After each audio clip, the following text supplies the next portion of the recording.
Hello students, आकर IAS के online platform में आप सभी का वेलकम है। जैसा कि आपको पता होगा, हम बहुत जल्दी एमपीएसआई का कोर्स आपके सामने लेकर आ रहे हैं, जिसमें मैं आपको इंग्लिश पढ़ाने वाली हूँ। I am Mrs Swapna Sharma, जो आपको इंग्लिश पढ़ाने वाली हैं। तो जैसा कि मैं सिलेबस का बात करूं, आपको पता होगा प्री होना है, मेंस होना है, राइट। और प्री में हमारा जो सब्जेक्ट है वो इंग्लिश है।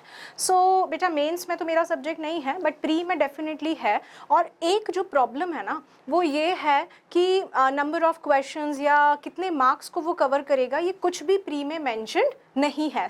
हमें अल्टीमेटली जितने भी सब्जेक्ट्स हैं पढ़ना तो सभी है। पहले मैं आपको ये बता देती हूँ कि जो आपका मेंस होना है, ठीक है, उसमें इंग्लिश नहीं है। दूसरी बात, अब हमें जो सिलेबस इंग्लिश का दिया हुआ है, राइट, वो क्या दिया है? देखिए, बहुत इलैबोरेटेड सिलेबस कुछ भी नहीं दिया है। इंग्लिश के लिए सिर्फ एक लाइन मेंशन है, अंग्रेजी भाषीय बोध, है ना। अगर मैं इसको आपको ट्रांसलेट करके समझाऊं तो ये एग्जैक्टली पता है क्या बनता है? रीडिंग कॉम्प्रिहेंशन वाला। भाषीय बोध का मतलब थोड़ा सा जाता है कि जो आपका पढ़ने वाला पार्ट होता है, लैंग्वेज पे आपका नॉलेज, है ना।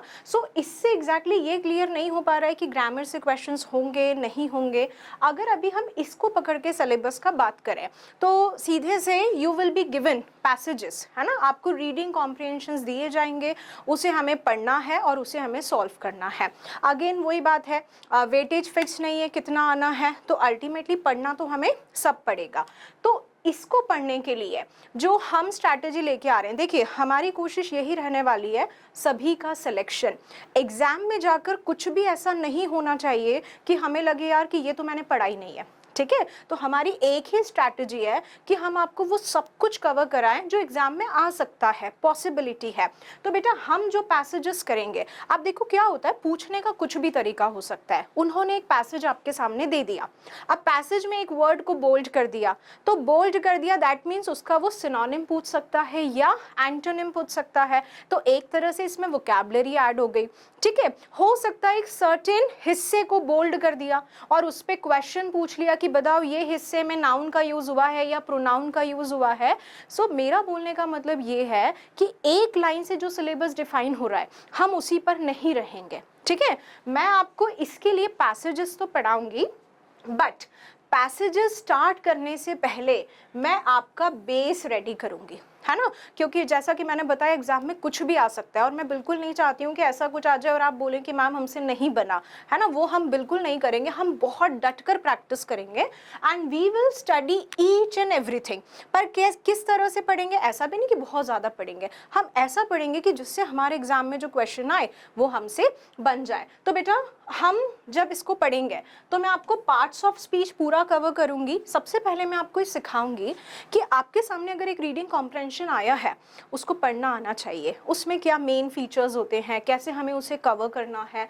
फिर थोड़ा सा हम नॉलेज लेंगे टेंस का और पैसिव वॉइस का, है ना। कभी उससे कोई क्वेश्चन निकल कर आ जाए, नाउन, प्रोनाउन, एडजेक्टिव, वर्ब, ये हम सब कुछ कवर करेंगे। बट किस तरह से करेंगे कि जो हमारे पैसेज में डायरेक्टली और इनडायरेक्टली किसी भी तरह से यूज हो जाए। And the most important part is vocabulary, है ना। आप ये मत सोचो कि मैम पैसेज आ रहा है तो अगर हम वोकैबुलरी नहीं पढ़े तो चलेगा क्या? नो, ऐसा पॉसिबल नहीं है। बिकॉज क्या होगा, जब पैसेज आया है उसको पढ़ना है और समझना है, तो समझने के लिए वर्ड्स का नॉलेज होना, उनका मीनिंग पता होना is very very very important, ठीक है।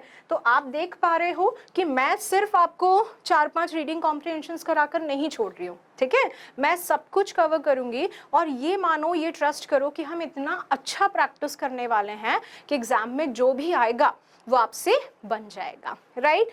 बैचेस हमारी जल्दी स्टार्ट हो रही हैं, 17 मार्च से हमारी बैचेस स्टार्ट हो रही हैं। बिल्कुल प्रेपरेशन के लिए तैयार रहो और हमारे चैनल से जुड़े रहो। Thank you, bye bye.